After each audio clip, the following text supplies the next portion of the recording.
Oi, esse é o Filosofia Mãe e eu sou a Leila Miranda, professora de filosofia, curiosa por natureza, há quem diga que humorista e mãe. E o tema de hoje é liberdade de expressão, das fofocas a fake news. Mas cuidado, uma das informações anteriores é falsa. Bora sair da caverna?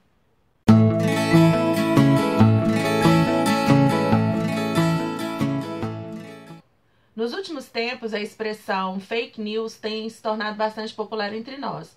Acho que muito em função dos escândalos ou da polêmica que envolve a eleição do Donald Trump lá nos Estados Unidos e um pouquinho também em relação ao que circulou pelas nossas redes sociais quando os caminhoneiros resolveram fazer a greve lá no início de junho, se não me engano. Pois é, a gente podia citar vários outros exemplos, mas a questão é: será que a gente é só vítima das notícias falsas que circulam pelas grandes mídias e pelas nossas redes sociais? Será que a gente tem alguma responsabilidade sobre um conteúdo que eu não produzi, mas que chega até o meu feed de notícias? Para a gente tentar responder essas perguntas e pensar um pouquinho sobre essa questão, a minha proposta é fazer um paralelo entre as fake news e fofoca, entendendo que as duas fazem parte de um recorte que a gente pode fazer de um tema que é muito mais abrangente, que é o da liberdade de expressão e o exercício responsável desse direito. Para eu não fazer um vídeo gigante e para ninguém ficar pé da vida comigo, eu vou dividir em duas etapas, né? Vou dividir o vídeo em dois. Nesse primeiro momento a gente vai falar sobre a questão da fofoca e no segundo vídeo a gente fala sobre as fake news com um conteúdo também bem bacana. Guardando as proporções com que cada uma delas, as fofocas e as fake news, vão impactar a nossa vida, vamos pensar primeiro, agora no caso da fofoca, naquele microcosmo do nosso cotidiano, da nossa rotina, do nosso dia a dia, família, escola, trabalho.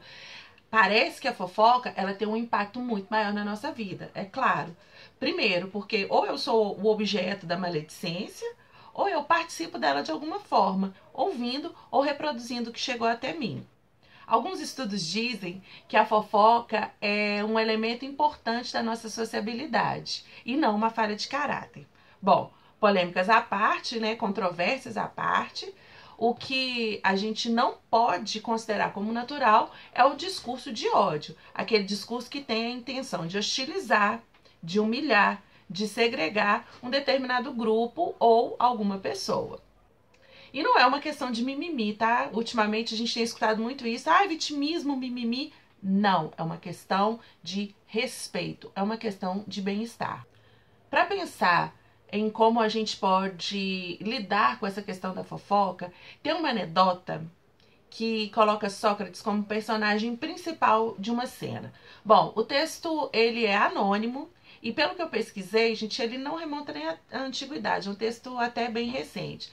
Mas o que importa aqui é pensar no que ele está colocando em questão, que ele está colocando em xeque e usando de uma certa forma até um pouquinho do pensamento do Sócrates. E o Sócrates, para quem não sabe, é um filósofo grego, viveu na cidade de Atenas no século IV a.C., é um dos grandes nomes da história da filosofia e com certeza a gente ainda vai falar muito a respeito desse moço.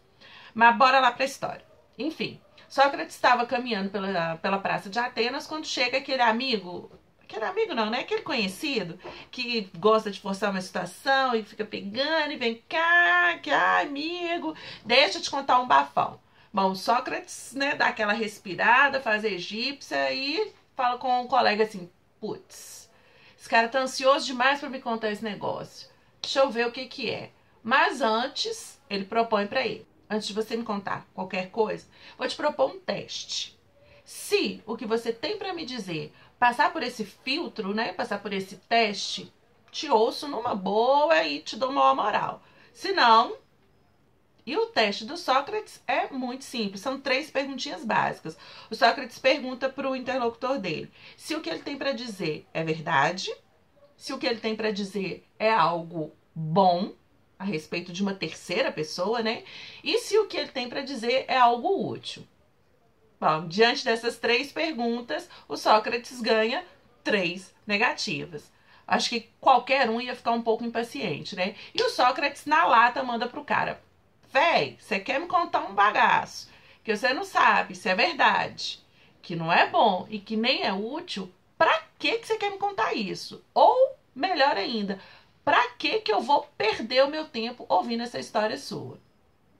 Bom, autêntico ou não, o filtro de Sócrates, que se você der um Google aparece rapidinho para você, ele faz com que a gente use a nossa racionalidade a propósito de pensar qual que é a minha responsabilidade na hora de reproduzir uma fofoca que está chegando para mim. O Sócrates evita ali a maledicência, que lá no dicionário vai ser sinônimo de 2 crimes, a calúnia e a difamação. E eu acho que dá pra gente fazer um combo, incluir aí a injúria e pensar que esses 3 crimes contra a honra são esse aspecto do microcosmo, do dia a dia, do nosso cotidiano, que estão envolvidos com a responsabilidade com a qual o outro vai falar a meu respeito, ou com a qual a gente vai falar de uma terceira pessoa. Bom, pra gente não achar que calúnia, difamação e injúria são a mesma coisa, eu vou colar aqui e vou explicar cada uma delas pra vocês. Calúnia, injúria e difamação são os crimes contra a honra previstos no nosso Código Civil e eles estão lá descritos no artigo 138, que é a difamação, que é quando eu acuso alguém de um ato desonroso. E aí não faz nem muita diferença se é verdade ou não se a pessoa cometeu o ato. O que está em questão aqui é a intenção da pessoa de queimar o filme da outra. Calúnia é acusar uma pessoa de um crime, claro que um crime que ela não cometeu. E a injúria, que é uma difamação que você faz só ali com a pessoa. Você vai lá naquele ponto fraco dela e quer espezinhar mesmo, quer ir lá no pequenininho, quer magoar, quer ofender. Essa é a injúria. Bom, os mais polêmicos podem até dizer, puxa vida, mas e a liberdade de expressão? Ela não me dá o direito de fazer uma difamaçãozinha básica? Não, pelo amor de Deus. Liberdade de expressão é um direito importantíssimo, garantido para a gente através da Declaração Universal dos Direitos do Homem, lá no artigo 19, e na nossa Constituição Federal, de 1988, no artigo 5º, ela é importantíssima à cidadania dos países democráticos, ao desenvolvimento das artes, das ciências e para a autonomia individual de cada um de nós. Mas, todavia, embora, porém, a liberdade de expressão não confere a ninguém o superpoder de imunidade às leis. O que isso significa? Que a gente não pode ser isento de responsabilidade sobre aquilo que diz. Prova disso é o veto ao anonimato, que está lá no inciso 4 do artigo 5º também da nossa Constituição. Por quê? Porque a gente não encontra um Sócrates a cada esquina falando, meu amigo, não faz fofoca não, para com isso, segura essa língua, não escuta merda não. Brincadeira à parte, gente, a ideia é o seguinte, eu não digo anonimamente as coisas porque eu sou responsável por tudo aquilo que eu digo. Ou seja, se eu cometer calúnia, injúria e difamação, isso tem que estar com uma etiqueta com meu nome, porque eu vou ser responsabilizado por isso. Ter opinião sobre acontecimentos e pessoas é fundamental. Mas a sua opinião não se torna uma verdade universal só porque você gosta pra caramba dela. E tornar ela pública, comunicar ou reproduzir o que disseram é botar a cara no sol. É pular na piscina. E você só pula de ponta se você sabe nadar ou se você sabe a profundidade da piscina. Que metáfora, hein? A ideia é usar a liberdade de expressão para enriquecer o diálogo, promover a tolerância e trazer informações que sejam, no mínimo, verdadeiras, boas e úteis.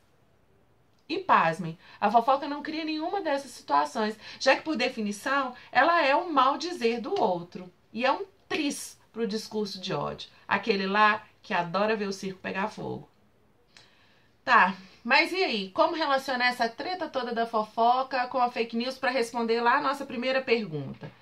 No próximo vídeo, se a gente combinar direitinho, todo mundo sai bem informado. Eu tô deixando lá embaixo a descrição, nas descrições, né, do vídeo, os links dos canais que eu consultei e com as principais ideias. Eu acho que vale a pena dar uma conferida para poder enriquecer o diálogo. Bom, quero muito agradecer aos meus alunos e aos meus ex-alunos, que são sempre os meus maiores incentivadores. Vocês colocaram pilha e eu tô aqui botando a cara no sol. Agora vocês têm que compartilhar, curtir, fazer maior propaganda, tá bom? Na próxima quarta-feira a gente se vê de novo. Um beijo, gente!